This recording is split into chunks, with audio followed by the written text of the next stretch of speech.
Hello everyone, welcome. I'm Tanya Penny, your self-love catalyst and vibrant body and abundant life coach. And it's been a little while since I've shot a video and I was really feeling called to do it today. As you know, we are moving into this month's topic more deeply, and this month's topic is really about loving and trusting yourself, so self-trust. And I believe that we have to have that self-love and compassion in order to trust ourselves. So many of us from a very young age stopped following our own guidance, stopped trusting ourselves.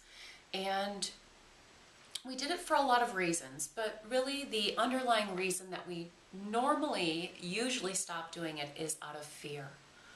Right? So fear of criticism, fear of losing love, not getting approval, fill in the blank, right? But essentially it's a fear of losing love, approval, or in some extreme cases, not just being verbally criticized or put down or made fun of, but also physically and even sexually being hurt, right? Or abused.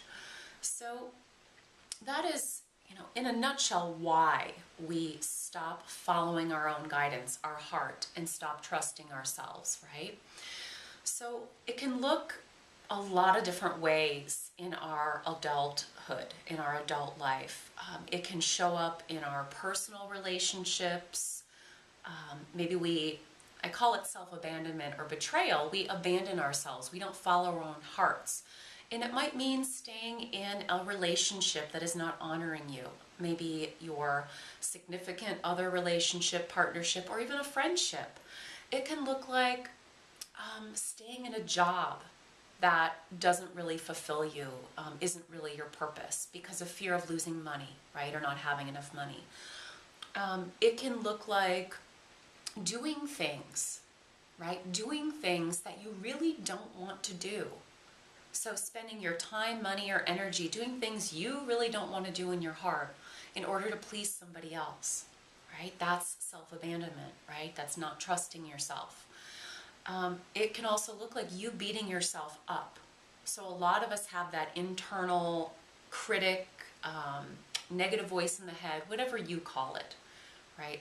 And it can look like that. That is actually self-abandonment, right? And when you're beating yourself up, you're usually not trusting your guidance, okay? Because you're judging yourself, you're criticizing yourself. So those are some of the key ways that we can abandon ourselves or not trust ourselves. So you might be wondering, how do we shift this? Tanya, how do I shift this? And I'm going to tell you, it takes patience, it takes compassion for yourself, for everybody involved. It takes a lot of awareness, but it also takes tools, right? And support.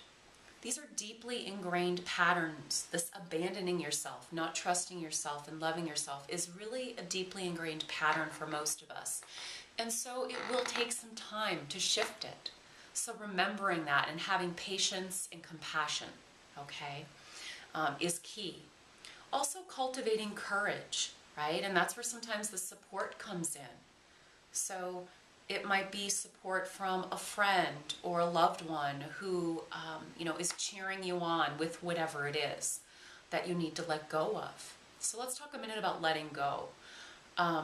Oftentimes when we realize we've been abandoning ourselves, we are going to need to let go of something in order to start trusting ourselves again. We might need to let go of past shame and guilt over abandoning ourselves or not trusting ourselves, right? Because you can waste your time and energy beating yourself up about that. Belief systems, patterns, and fears that have kept you stuck, right, in not trusting yourself. That's a big piece that I help people with. I teach them tools to help to identify what those fears and those beliefs are that are keeping you stuck in those patterns. The pattern in this case of abandoning yourself and not trusting yourself. So we need tools, right? We need tools and support from other people. So where I'd like you to maybe start today is reflect on what is it that is, not in alignment. Where in your life have you been abandoning yourself? Has it been in relationships, in your purpose? Money is a big area where we abandon and don't trust ourselves. We don't show up for ourselves, right? That's something I'm facing on a deeper level in my life. And of course, we know that when we abandon ourselves and we don't trust ourselves, oftentimes we have a health issue. That's letting us know that. So I just wanted to weave in the health piece, which so many of you have, and why you're in my community, right? As you know, I had multiple sclerosis, a big piece of attacking and abandoning myself. So start by looking at, with compassion and curiosity, where in your life have you been abandoning yourself or not trusting yourself? What area or areas? With compassion. Do some writing on that, okay? Because awareness is key to changing anything. Then ask yourself, what do I need to do next? What's one tiny little action step? And maybe it's learning a tool. And below this video, I've got some more tips and tools for you, including if you're ready to go on the full out deeper journey with me in the Self, Love, and Trust program.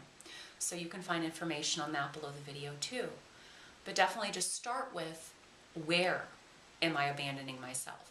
Where in my life am I not trusting myself? Am I abandoning myself? And number 2, what might I need to let go of or shift? Okay, a relationship, a job, and it doesn't mean you have to do it today. It's just letting go, because letting go happens over time, right? And then we know in order to receive more of anything in our life, we often have to let go of something, okay? And then definitely check out more tips and tools below this video. And if you feel called, join us for the Self, Love, and Trust program. There's room for you, and I would love to support you on a deeper level. So, I'm Tanya Petty. Thanks for joining me. And if you think this message might benefit somebody else that you know, feel free to pass it on. Share the love. Share this, this really important work. Awesome. Sending you love, courage, hope, and grace. Have a good day.